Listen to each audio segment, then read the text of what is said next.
is a live look tonight at the crippled Carnival cruise ship Triumph, where within the past 15 minutes, cruise officials have announced that all of the passengers are now off the ship in Mobile, Alabama.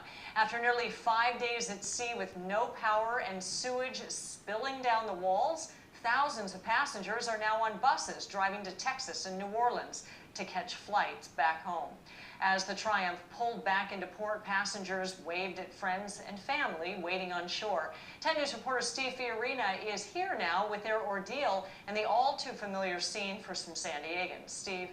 Kim, almost 5 days adrift at sea with the most primitive and unsanitary conditions, the Triumph was outfitted to be a luxury liner.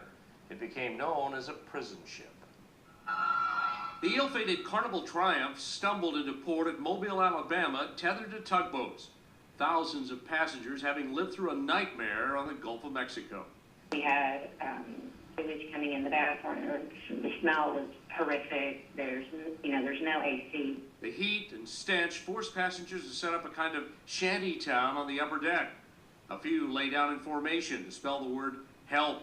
Our toilet sort of exploded all over the place, and we've been on the balcony ever since. One sick passenger was medevaced to safety. The other thousands had to wait and endure.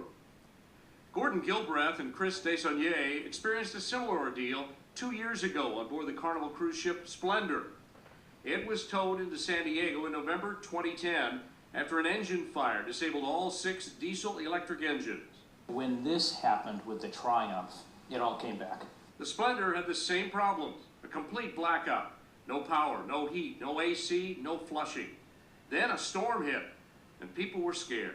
A lot of flashbacks for weeks and months afterwards about just kind of what we went through.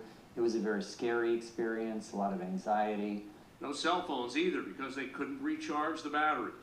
The worst of it, I think, for me was the helplessness feeling. There was nothing we could do to make it any better. They felt lost at sea till the Coast Guard came to the rescue. And both said this latest incident was much worse than theirs was. They have lost faith in Carnival. They say they're done with this cruise line. Carnival has apologized to the passengers of the Triumph. They will be reimbursed, offered a free cruise, and $500. Steve Fiorina, 10 News. An unfortunate ordeal, no doubt. And more breaking news this time.